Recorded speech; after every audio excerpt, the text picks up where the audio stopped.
All right, we'll move on to the next session, everyone. So our next session is on discourses. So I'll just welcome Ehsan Dehghan and Ashwin Nagappa up to the counter. Right. Hello, everyone. I'm Ashwin Nagappa. I am a PhD candidate at DMRC and also ERC Center of Excellence for Automated Decision Making and Society. And I'm presenting this paper with Ehsan Dehghan, who is a lecturer in School of Communication and chief investigator at DMRC. So yeah, we're going to talk about politics on alternative social media, and we're discussing a case study of vaccination discourse on Gab. So we are moving away from like the big platforms like Twitter and Facebook or YouTube, and just talking about other things that's happening in the web. Just to talk, before I talk about Gab itself, ever since we have had like social network platforms or social networking sites or social media platforms, there have been attempts to kind of build alternatives like, okay, something is not right with the big platforms, so let's build alternatives. So that's been going on, and as we know, none of them have been successful because we still continue to use the major platforms. And in the last 5-6 years, there has been this way of another alternative development, I think kind of coinciding with like post-Snowden revelation of data collection from like big platforms, rise of Bitcoin and things like that. So a lot of these platforms which are kind of saying, we don't want to be like big platforms, we want to provide cryptocurrency incentives and things like that. Also like kind of coincides with the 2016 elections when moderation on bigger platforms like Twitter and Facebook kind of becomes stricter. So Gab starts around that time in 2016 when they come into existence as a free speech platform where anybody can come and talk anything without getting moderated. That's how they started. And they started as closed beta in 2016, becomes open platform in 2017, and it gradually grows, not a radical growth, very slow growth from 2016, 2017 until 2020. And also like they become prominently known when the Pittsburgh synagogue attack happens, because the attacker uses Gab as a medium to post the message about the attack itself. And of course, they run into problems of hosting, but they also find stable hosting in one company called Epic, who are like-minded, who allow them to host the platform and run as it is. Also, Gab has a significant growth after July 2019 when they switched the backend platform to Mastodon, because that becomes stable platform for alternative Twitter kind of space, and they have been running fine since then. What's also interesting is like Gab's identity. Gab never calls itself a far-right platform. It's always calling itself a free speech platform.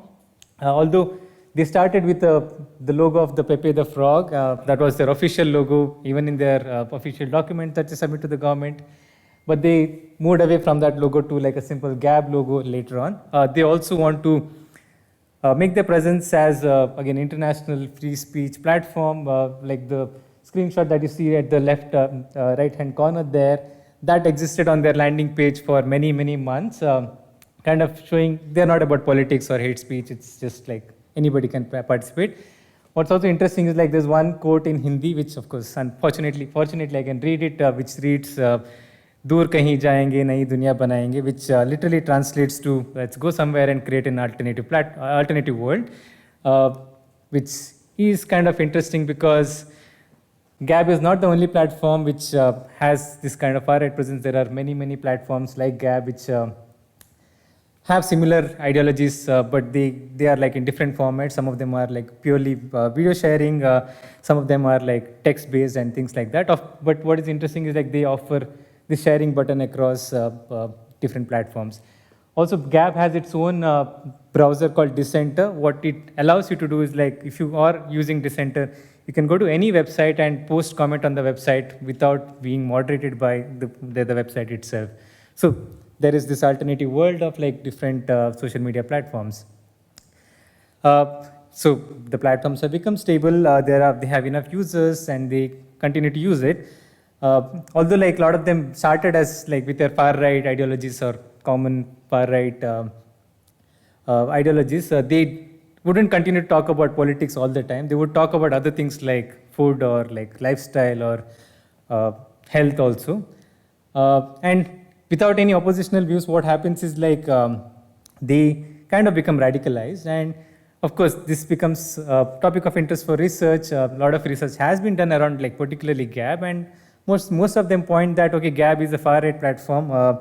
There is more toxicity on Gab. There is more hate speech on Gab. So pretty much on those lines. Nothing else is kind of been spoken about in the research. So what we were interested to know is like what else is happening on Gab, and how is information being shared within and outside Gab. So we're kind of interested to know that, and how does the discourse get formed like between the participants on Gab, and primarily looking at how the discourse changes from like small p politics to capital P politics, which Ehsan will discuss more when he discusses the data and findings that we have based on the data we have collected. So with those questions, we wanted to collect some data, which is fairly simple with a tool called GARC, because GARC helps us to collect data based on Mastodon platforms. So it was easy to collect data, but the data itself was very messy. So we needed help to kind of clean up the data to be able to analyze it. So with the help of Betsy and Sam from Digital Observatory, we were able to develop a tool, which again is in open source right now. If you're interested in researching Gab or like Mastodon, you can use the tool. So we did use that tool. We had about 86,000 Gabs or posts that we collected and run it to the Gab tidy data, the tool that we got through Digital Observatory, and we used to analyze that. Also, I think I forgot to mention that we used vaccination discourse, because vaccination was being discussed even before pandemic, although we talk about vaccination all the time right now. Even long before that, people were talking about vaccine on Gab even earlier. So we collected data around a few keywords surrounding vaccine itself. So we can clearly see that there is some discussion between 2018 to 2020 about vaccination on Gab, and then it gradually increases after 2020 when the pandemic is announced, and of course this spike in like late 2020 and early 2021, which coincides with the Capitol Hill attack. So that's the timeline of data that we have, and I'll hand over to Ehsan to talk about more on the findings and discussions and the provocation that we have. Thanks, Ashwin. So, as Ashwin mentioned, we looked at the vaccination discourse before WHO announced the COVID-19 pandemic, so since 2018, really, and mostly 2019, and of course, after it was announced the pandemic. Of course, for ethical reason, I won't share the user names, and I'll just talk in broad scale about the discourse and the link sharing and the findings, of course, of the qualitative part. So looking at the hashtags as discursive markers in the vaccination discourse on Gab pre-pandemic, we will see that one key element is, of course, the conspiratorial thinking and the insistence on the argument that there is something being hidden from us. And that something that is being hidden from us, of course, is magical cures, natural cures, specific gene therapies that could cure all diseases but are being hidden from us by the big pharma. But the discussion predominantly remains in the domain of science and medicine. So the hashtags, the discussion, the topics that they share against the vaccination discourse are still highly focused on the science discourse and on medicine discourse, and as Michelle was actually mentioning in her talk, of course, on alternative interpretations of those scientific facts and papers and news and articles. And there is a very strong focus on children, on the fact that vaccination causes autism, ADHD, sudden infant death syndrome, lots of other problems and issues for children, and of course that vaccines are killing us softly. Looking at the sources of the information, or where these users get their information from and disseminate on the platform and Gab, we can take a look at the domains and see that before the pandemic, or before really the stability of these discourses, they were still highly reliant on mainstream platforms such as YouTube and Twitter, and they were borrowing a lot of information shared on those platforms and then introducing them on Gab because they didn't have original content yet.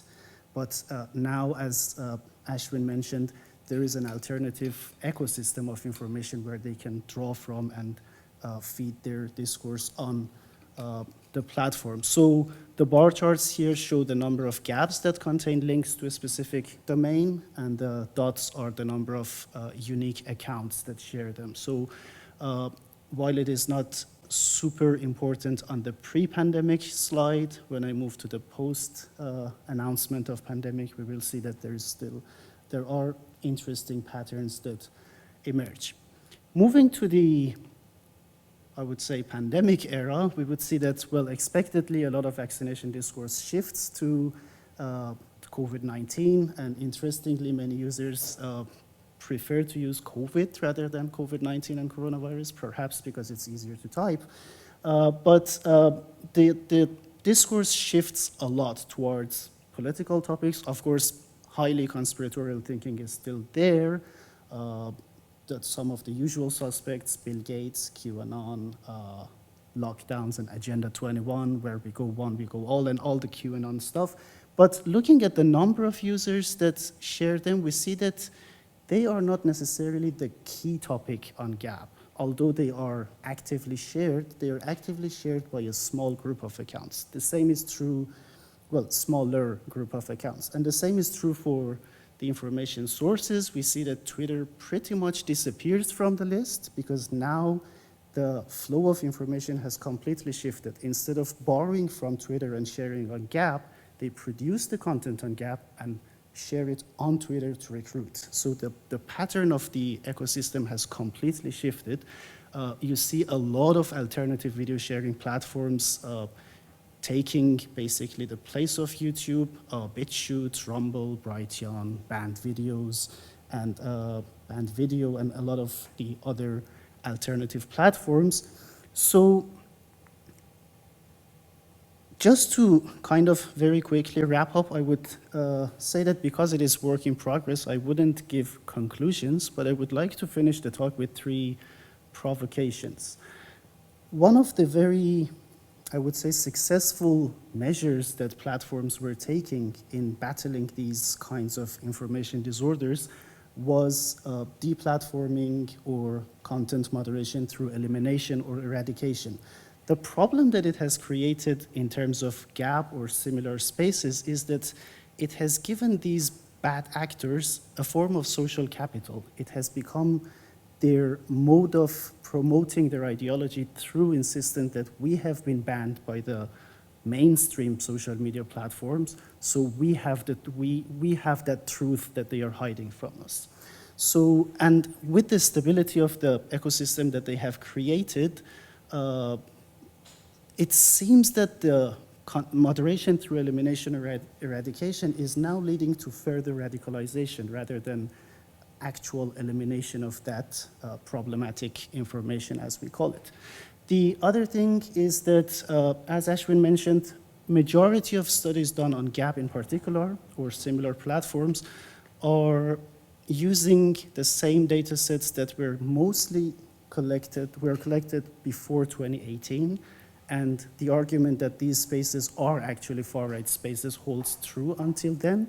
But now the discourse has expanded a lot, and it is based on a discourse that has one key element. The key element of all this discourse is the negation of the mainstream discourses. So they don't rely on a positive statement to say what they are talking about. The insistence is that what we are talking about is wrong.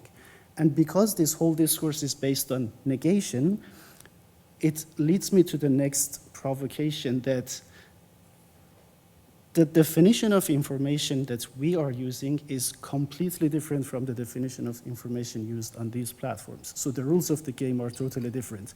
Our information is fact-based, so of course our solutions are information operations, fact-checking, debunking, pre-bunking, post-bunking. Their definition of information is completely different. So should we still call it dis or mis or malinformation, or should we just call it a different form of information and try to play by their rules to fight their game? Thank you.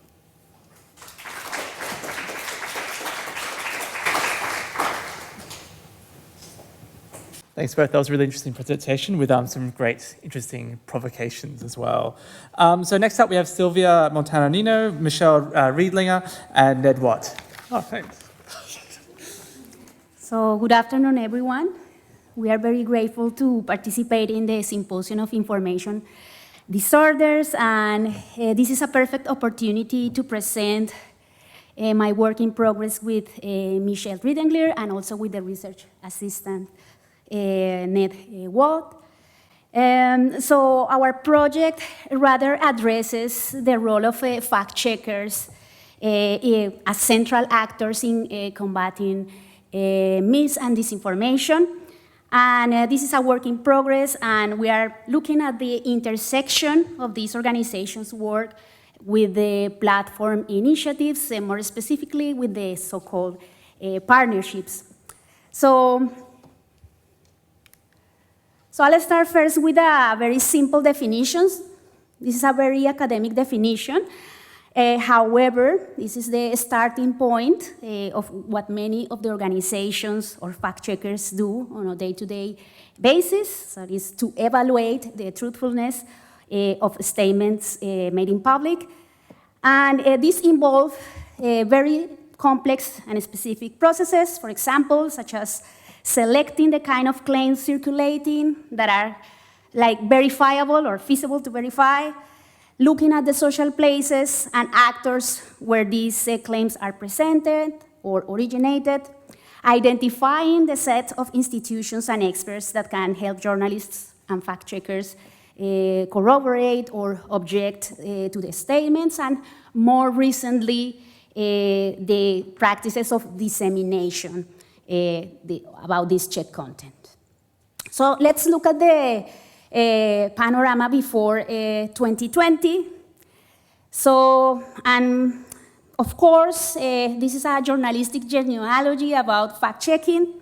This activity is not new. It's part of the process of professionalization of journalism, especially to guarantee objectivity, neutrality. It is an essential part of the verification processes in journalism. If you just go and check the history of fact-checking, is of course the history of journalism, but it's the process before news and reporting gets published. So as journalism scholars have pointed out, fact-checking developed as a role and became a specialization within the North American magazines as a way to counter the propaganda during the 20s and 30s, in between the world wars. Then with the professionalization of political marketing and political advertising from the 60s onwards, news outlets and broadcasters were dedicated specifically to fact-checking political campaigns, political speeches from candidates with very specific methodologies. The most extensive and recent work by Graves in 2016 portrays fact-checkers as a movement resulting from the credibility crisis of the institutional media prior to Trump elections. Also, a recent internationalization discourse is following, and it has taken place between 2018 and 2020 across countries that follow similar American models for especially presidential elections. The Chequeado fact-checkers work in a very famous network across Latin America as an example of this kind of internationalization. More recently, other researchers have said that the fact-checkers are in reality an industry, especially in the face of the scale of misinformation everywhere, and also because they have more recognition, because they have started to receive financial help from digital platforms, specifically from Facebook 5 years ago, and became part of the philanthropic program structures of these companies. So this history of fact-checkers, as you can see, You can see that it's a very US and European focus, mostly American focus. And of course, works needs to be done to document the evolution of fact-checkers in other regions. Anecdotally, for example, in Latin America, in the past, team of legal fact-checkers emerged in the areas of investigative journalism. Any piece of investigation needed to be legally sort of armor-plated before publication to avoid lawsuit actions. So, therefore, the practice of fact-checking evolved around safeguarding outlets and journalist reputations. So over the past 7 years, the Duke Reporters Lab has closely followed the increase in fact-checking projects and organizations around the world. They documented a significant increase from 2016 due to the Donald Trump presidential campaign and the US election race, and the Brexit referendum in the UK. So the growth might have also occurred because tech companies decided to offer grants, as I mentioned before, to finance these various projects. And according to this same survey, half of the current fact-checkers belong to the mainstream media, whereas others work as a non-for-profit organizations or think tanks, or they're like startups. And well, the decrease in the number of new fact-checking organizations more recently may have to do with problems of sustainability, or because fact-checking projects are simply created for electoral cycles in different countries. So we can see a slowdown in the number of active fact-checkers in some regions of over the past years. Sorry. So fact-checkers' routines have changed over the years, as they have gone from strictly human processes to developing and using automated tools that help mainly with the monitoring part of the checking the claims and the detection. So there are like less automated tools developed around distribution and publication, as you can see in this table. This table is an analysis on a list of the automated tools that some fact-checkers have mentioned in the full fact report that was published in 2020. This is a very complete report, sort of summarizing these tools and the issues, the different issues about access and functionality these organizations have currently, specifically independence with the partnerships and the platform. So here I will hand over to Ned, who will talk about these issues. Thank you, Silvia. Prior to 2020, much of professional fact-checking focused on what Luengo and Garcia Marin called top-down claims. Top-down fact-checking scrutinizes claims from authoritative public figures, politicians, and influencers. It cross-checks them with scientific reports and national statistics and casts a verdict about how this data may have been misleadingly framed or manipulated in some way. But in early 2020, the pandemic changed the priorities of the fact-checking community. The quantity of health and scientific misinformation coming from every direction made it clear that fact-checkers were going to have to address misinformation emerging from the communities they served. That is, bottom-up misinformation. This kind of misinformation would often occur from non-expert interpretations of emerging medical or scientific findings. This embedded a kernel of truth within claims, creating a grey area of misinformation that does not fit cleanly within the true and false paradigm. As new data on COVID variants and vaccines emerged, information was updated continuously. As a result, fact-checkers had to emphasize expertise and credible voices, leading them to form strong partnerships with health organizations, as well as national statistics offices and platform companies. The pressure to promote good information has seen responses to COVID-19 in the practices of platforms. In this case, Google partnered with the WHO to promote credible COVID-19 information and local news. Here we can see that Facebook's community protection policy was updated to reflect the reality that COVID-19 misinformation causes real-world physical harm. This dashboard is located in Brazil and emphasises local information over international statistics. Overall, the relationship between digital platforms and fact-checkers is a complicated one. Fact-checkers need platforms to facilitate the sourcing of claims and the dissemination of fact checks, which creates a power imbalance. Anecdotal evidence suggests that fact-checkers see platforms as the gatekeepers of data, that platforms can be unresponsive and give fact-checkers a feeling of being left on red. This is problematic because fact-checking is an important function for platforms as well. Facebook has engaged and funded fact-checking organisations for years using their third-party fact-checking program, which now has over 80 organisations. But these fact-checking organisations don't just want Facebook for its money, but for its time. Time spent nurturing a productive and necessary relationship. On top of this, the funding Facebook does provide is only a temporary fix to a serious sustainability problem faced by the fact-checking community, an industry that is yet to find a suitable business model.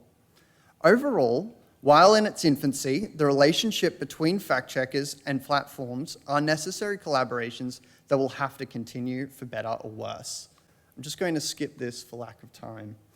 From the reflections of fact-checkers at the International Fact-Checking Network's most recent conference, it appears that automation discourse in the fact-checking community is met with serious discomfort. This is not because fact-checkers are worried they'll be put out of the job, but the opposite, that if well-meaning technologists neglect collaboration with fact-checkers, they will miss the mark and continue to ignore the immediate issues that they face. And that attempts to automate the process will miss out on important contextual nuances of the claims. So for now, while fact-checking remains a human-driven process, it's augmentation over automation.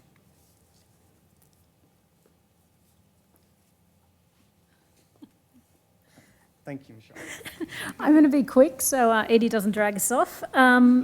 A lot of work in this field has gone into automated tools for helping human interaction with COVID-19 misinformation on social media. There's been a real burst, but in our research we're focusing on the next two stages. So the verification of research and writing, and also the distribution and publishing. And we're looking at three things. We're interested in fact-checkers' access to research sources to verify claims and how they're assessing quality in this fast-moving area. It's clear we need research outside the US context, so we're focusing on South America, Africa and Australasia. We're also looking at how fact-checkers disseminate their outcomes, so media objects, guidance to platform partners and also digital literacy efforts. And also what we can learn, I think, from our colleagues at DMRC here about misinformation. So we'll be using a mixed methods approach, using social media, analysis of user engagement with fact-checked products and interviews. It's clear from this conference that this idea of coordinated, disorderly information is important to pay close attention to. And so ideas around what Tim was talking about, co-tweeting, the activities of professionalisation, and also what Ehsan said about understanding what is information in particular communities are all things that can help fact checkers. And we've had a great time working on this so far, and we're looking forward to capturing what's happening with this really dedicated group of professionals. Yeah, it's important. Thanks.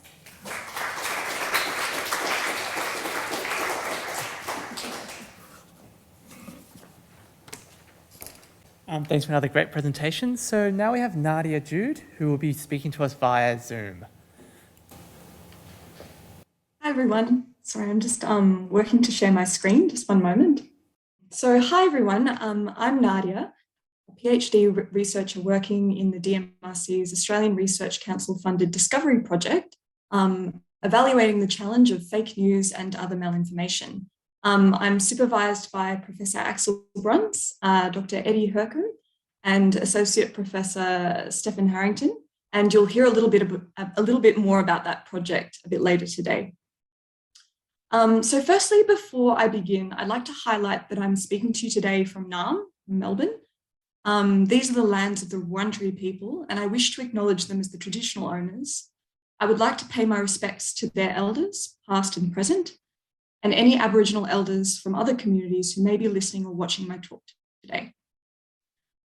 So today I'll be presenting the thinking behind my work in progress PhD project, designed to examine the dissemination and amplification patterns of mis and disinformation online within our increasingly complex, chaotic, messy digital environments.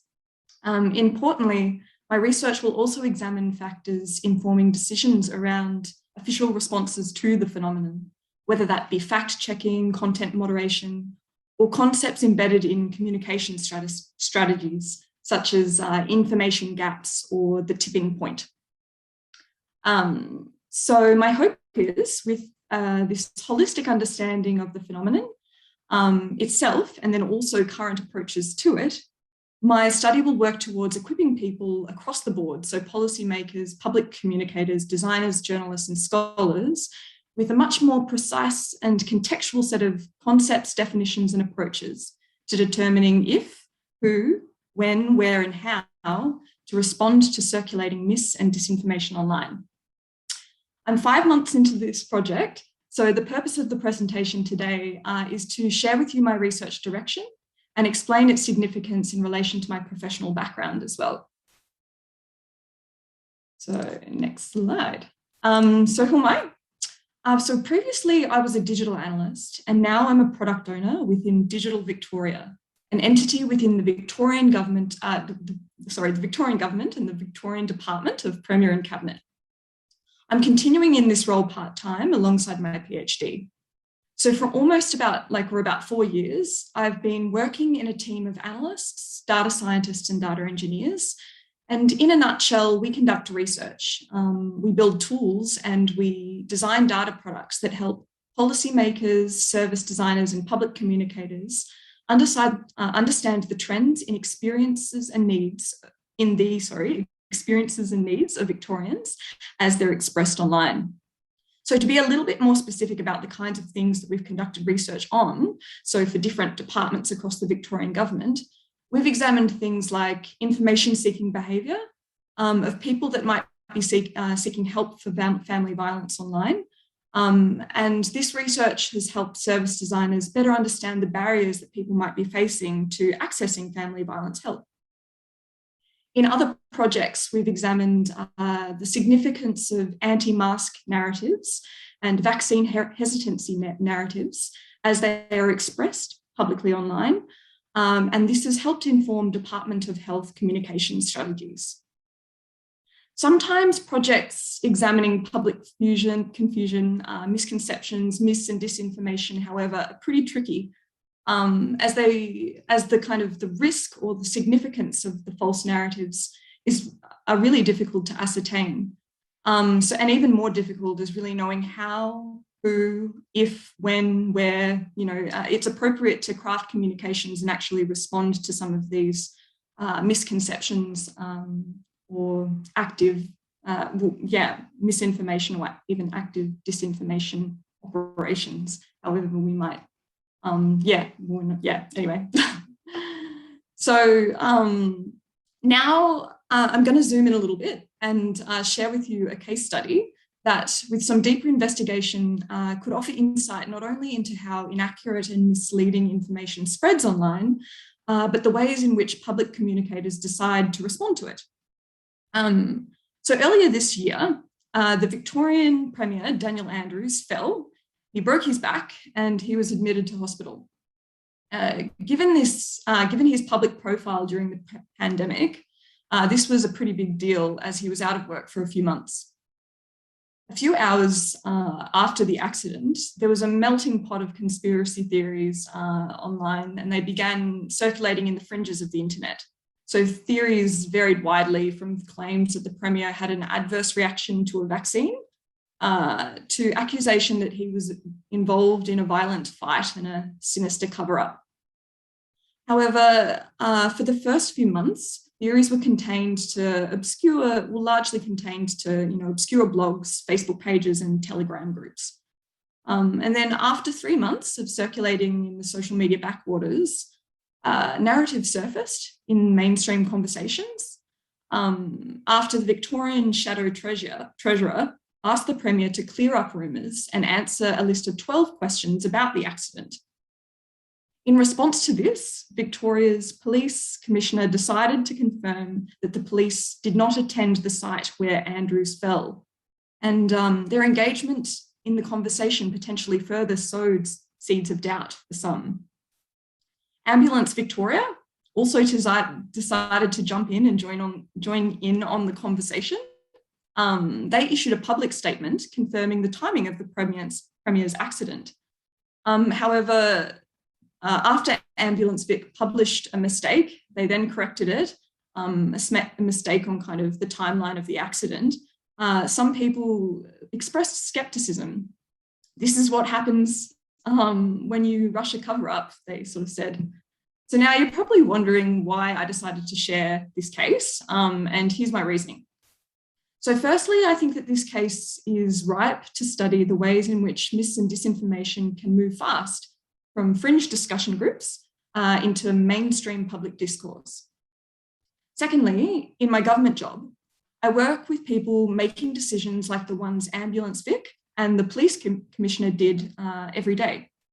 People tasked with communicating important information, whether that be public health information or sharing access to avenues to services and things like that.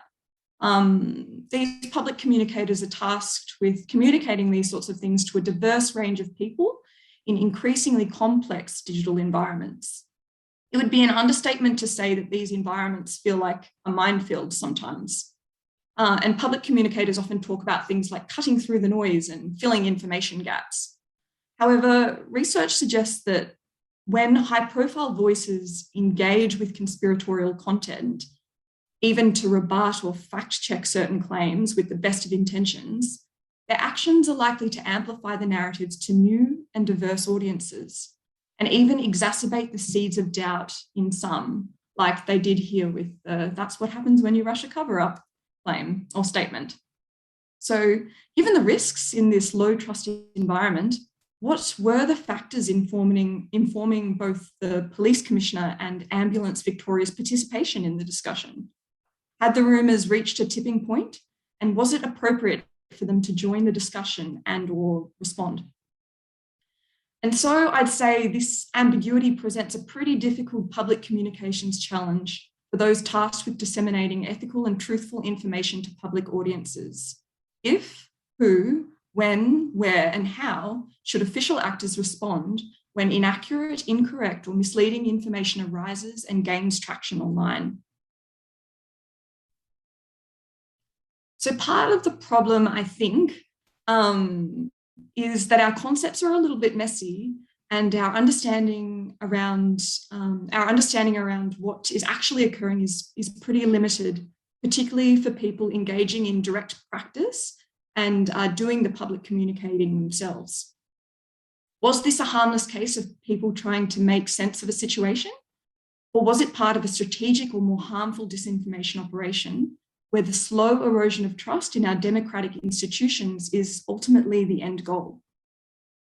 To address these questions, my study will take a mixed method approach, employing computational digital trace methods across 3 Australian case studies to analyse patterns of dissemination and amplification of mis and disinformation online. I'm planning to conduct some social network analysis and social media content analysis informed by theories of online community, collective sense-making, participatory culture, and counterpublics. Theories pioneered by scholars such as Nancy Bim, Henry Jenkins, Nancy Fraser, Michael Warner, and Kate Starbird, who we heard from earlier today. By applying these theories, I hope to explore trends in dissemination and amplification patterns, trends in discursive practices, and potentially differentiating factors between misinformation and disinformation processes. Ultimately, this work seeks, I guess, a clearer definition between, or differentiation, between the less harmful misinformation that might occur when people, try to collectively make sense of an event, and the more harmful disinformation that could be forming part of a strategic information operation. Once we've investigated the different types of narratives the trends represent, we may then be able to better understand if and when it has become problematic, and then calling for a need to respond, calling us for a need to respond. Yeah. Building on this as well, I also plan to conduct interviews with a variety of people tasked with disseminating public information in our increasingly complex digital environments. So in doing so, I hope to reveal things like conceptions of the problem, perceptions of audience, and understandings of responsibility that may be limiting or informing decision-making models in the face of circulating inaccurate, circulating mis and disinformation online. So I guess, with this holistic understanding of the phenomenon and then current approaches to it, my study works towards equipping official actors with more precise and contextual set of approaches for determining if, who, when, where, and how to respond to mis and disinformation as it arises online. I really do believe that the words that we use matter. I think in the words of Carolyn Jack, the media historian, they shape our understanding of societal problems and limit our ability to imagine and develop effective solutions. Up there is just a few ways that people describe the problem of mis and disinformation and the solution and some solutions to it. Each concept has a set of assumptions and sometimes I think a pre-packaged solution baked into it. I worry that we're on a train heading off in a little bit in the wrong direction, a train hyper-focused on fact and truth, simple binaries like right and wrong. This seems to be leading us down the garden path of fact-checking, content moderation, public shame, and account takedowns. As my case study and professional experiences highlighted, seemingly simple decisions around when we decide to dispel a myth, clear something up, or engage in online discussion, these sorts of decisions may produce unintended consequences and inadvertently amplify more harmful narratives, particularly when we have a loud voice in these environments too. It's the intentional or inadvertent actions of official actors that really interests me. And this interest in sort of unwitting amplification has informed the direction of my research thus far. So I think I'm almost out of time, but yes, so thanks for offering me the opportunity to speak and I guess pitch my work to you, if you like, today. Please get in touch if you'd like to learn more about my research or my work, and I'm looking forward to working more closely with you all. Thank you.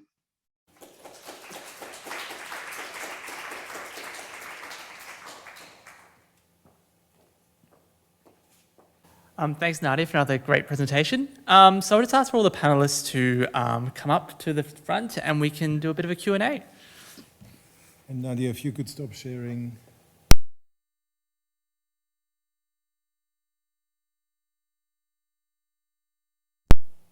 Hi.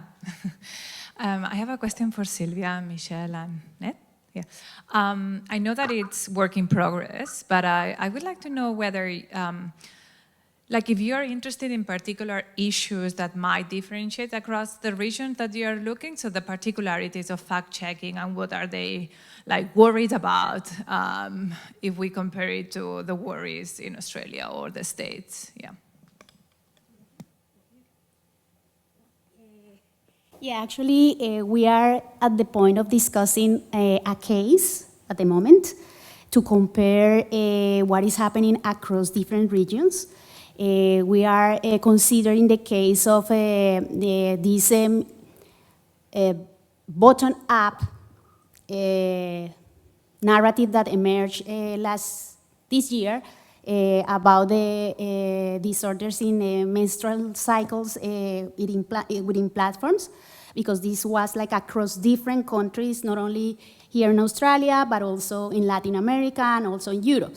So we are like discussing what case could help us to sort of like refine the question about how people are engaging with fact checkers, and if with this process of internationalization, our fact checkers, and also with the growing networks that they have and the coordinated efforts that they have in building tools, they have also thought about sort of weaponizing the engagement strategies with clusters of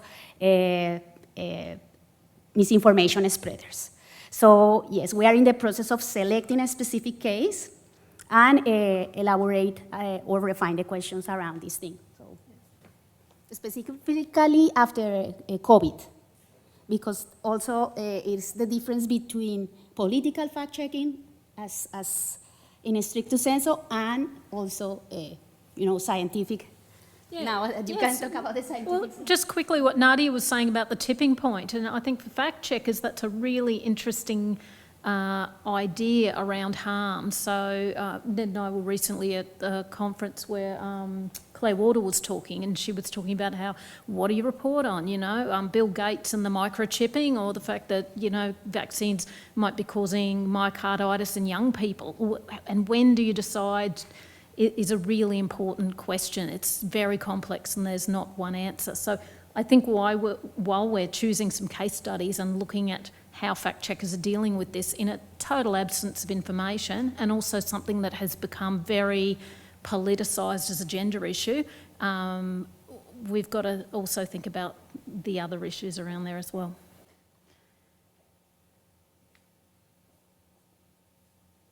Just got a question from Axel. Thank you all. That was a really interesting session again. I've got a question for Ehsan and Ashwin, actually, about the fact that Twitter kind of disappeared from before the pandemic to during the pandemic. And I'm kind of wondering, A, if you can speculate about that, and B, whether any of that is related to Donald Trump's account actually disappearing and tweets by Trump no longer being able to be shared, of course, on Gab because they were no longer there. Thanks. Great question. So, of course, my answer would be a little bit speculative because I haven't done the quantitative study on that. But from what I've been seeing in the data, not all or not many tweets were actually Trump tweets that were shared on Gab, but they were tweets by opinion leaders who shared conspiratorial thinking. So it could be as a result of Twitter banning or deplatforming all those accounts, or it could be, which I think is actually the more likely thing, is that because those opinion leaders now share their information within the alternative ecosystem, like a lot of them, such as Prism Planet has moved to BitChute, Alex Jones is no longer on Twitter, so they share their content, like these opinion leaders who are sources of information share their content somewhere else. Then people use the actually inbuilt Gab button on those websites to share them on Gab. Then they use their parallel profile on Twitter to share the Gab on Twitter. That's why I argue that the flow of information has completely shifted. So Gab is now their mainstream, Twitter is their mode of recruitment, rather than Twitter being the mainstream and Gab is somewhere they want to make visible. They start from the fact that Gab is now visible enough. That's, yeah. Thanks. Hi, friends. Thanks for that. That was really lovely. And so this is a question that I'm going to raise to all panelists, and I'm going to start off with some observations I saw across all of them and then kind of put out the question. I think that this panel really highlights that. I think that this symposium, for this section, is better suited being called information disorder, where the dis is in brackets, because the theme that I saw was it's about ordering, and that with Ashwin and Ehsan, when you're talking about how the patterns of the ecosystem shifted, and then there's provocation of, should we even call it dis, or malinformation, with Michelle and Silvia and Ned talking about with the fact checkers. I thought it was a great having this contrast of Ehsan's point, and then the quote saying that fact-checking is evaluating truthfulness of claims presented in the public. And finally with Nadia, I really love your provocations at the end of saying if, who, when, where, and how do we respond. So I'm just wondering the role of discourse. It seems like all of your research is really getting into the not necessarily the weeds, but you're really looking at the nuanced side of it. So I guess this is a question around how are you seeing that interplay of the important role of information ordering and how that comes through in discourse? We know one of the things about fact-checking is those media objects, the things that they produce. Nobody really wants to pay for them. They're short-term projects, perhaps with political or, Facebook or Twitter partners, but that's about, action at that side rather than something that, fact-checkers produce. So in terms of discourse, there's a lot of tools out there for the detection, but then in terms of how do you package it up so it's attractive, if I can think about discourse in that way, I think that's what talks, I think, to, Ashwin and Ehsan's work about if it's just information and you're trying to reach beyond the converted, how do you do that? Yeah. That's something, thanks. That's a very, very interesting question to me. That's something that I've been grappling with. But, well, there are a few points. To me, information is discourse. So that's why my provocation was to avoid using malinformation, which takes us to the information disorders. And information disorder is exactly the same as orders of information. It's just that based on our discourse, what we see problematic, we label as information disorder, and based on another discourse, what they see problematic, they will label our discourse as information disorder. So, and probably dis, and malinformation have been the same thing as what we have been calling information disorder. But another thing that I wanted to basically connect to the question of discourse is exactly about our definition of information, because if we define information based on fact, we are operating on a very reductionist approach that will only look at fact-checking and solving misinformation only when it becomes deeply problematic, such as political disinformation, US elections, pandemic. But we do have many orders of information that are really not based on facts, but do deeply affect people's behavior, culture, religion, superstitions. None of these are based on facts, but they all have the potential to change our behavior towards harmful or harmless decisions. And these are things that we cannot really moderate on a platform. Now, the problem starts to emerge when there are things that are not fact-based, so we can't moderate them. We leave them on a platform until an acute event happens. And if all those discourses are built around the negative statement that there are things that mainstream cannot explain, as soon as something bad happens, something acute happens, it has the potential to draw that into this wider network of discourse and politicize it. That's the phenomenon that we see with the pandemic, with vaccination discourse. A purely medical topic gets mixed with conspiratorial thinking, with QAnon, with politics, with Trump, becomes politicized, becomes weaponized, and becomes polarizing. So that's why I call for new, probably radically different definitions of information and misinformation. We've got a question on Q&A, if you like. This is for Silvia's team from Alia Azmi. What's the ideal composition of collaboration and partnerships in fact-checking to avoid the risk of single truth claims? As since COVID-19, it's becoming common for top-down fact-checking by government against bottom-up misinformation on COVID. Well, in terms of collaboration and addressing bottom-up misinformation, I think what we need to see in the fact-checking community, or for all the stakeholders involved, is collaboration across every field. So that's fact-checkers collaborating with fact-checkers, fact-checkers collaborating with publics, and platforms collaborating with platforms as well. And together, that they might have a chance of being able to address bottom-up misinformation. Yeah, I I also wanted to add to what Ned was mentioned about collaboration. I guess, sort of with the literature, great literature examined and also academic literature, what you can see is, I mean, there is an emerging code of principles from fact checkers nowadays, like helped and supported by platforms, and there is sort of a hesitation of sort of confronting specific actors within the bottom-up dynamics. So, for example, now that well, Stephen is not here, but for example, these sort of like fact-checking processes among the media themselves. So you just mentioned this or something like that. So there is like a still sort of a hesitation is what I can describe at the moment about just like sort of addressing specific actors. Usually when you compare the different processes of verification across different fact checkers and the available information, they usually go to the sources, they try to talk to the sources, they try to then contrast with specific actors that have like more data resources and data institutes. But yeah, there is like a sort of like shyness of, or like addressing specifically to these actors bottom up.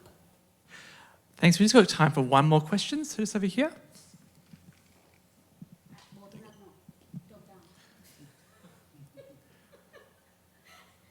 Thanks. I'm Gianluca De Martini from the University of Queensland. I have a question for the second presentation group. So I fully agree that fact-checking and even more check-worthiness, which is deciding what to fact-check, is very difficult to scale, and that automatizing it is not a solution. So recently, Twitter has introduced Birdwatch, which is a crowdsourcing attempt to do check-worthiness and fact-checking. What's your opinion on that approach to deal with the challenge alternatively to automatic tools? Well, we only know anecdotally from talking to fact checkers. We haven't done interviews, but the sheer volume. One of the issues with crowdsourcing is people who are reporting this often don't know what misinformation or disinformation is. So getting through the noise of what gets reported can be really challenging. So it's one of the tools in the toolbox. Also, you know, there's a number of other things, but there's not one size fits all. And I think, yeah, a lot of fact checkers are just overwhelmed by that crowdsourced. But it's definitely an important part and one place to be improved. Yeah, I wanted to add about this, and it's like many of the sort of like informally reports that we have checked, like with interviews with fact checkers.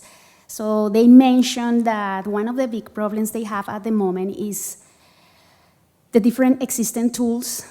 One is, and we skipped this slide about the main tool that Facebook has called the Q, that is like sort of extracting the claims circulating across Facebook and the platforms they have, and sort of like how these tools work for fact checkers and the different issues fact checkers have when they have an amount of claims now. So there is like an overwhelming amount of information coming, and it's very difficult for part of the process that fact checkers have at the moment is just the difficulty of selecting what kind of claims that can verify and the relevance of this misinformation or misinformative claims, so to say. So there is like of course, crowdsourcing exists and it's like more and more common across regions, but now many fact checkers are like more into the idea of how we develop, and this is like also going back to the Alicia question, how we develop like an appropriate discourse or like an appropriate way to disseminate fact check content, like to be more engaging with specific clusters. So that's why we are like addressing the question towards the part of engagement, sort of like missing, like a gap, like a big gap in fact-checking. All right, we might wrap it up all right there. So thanks everyone. Once again, a round of applause for our great presentations. And we'll take a 15-minute break. Thank you all.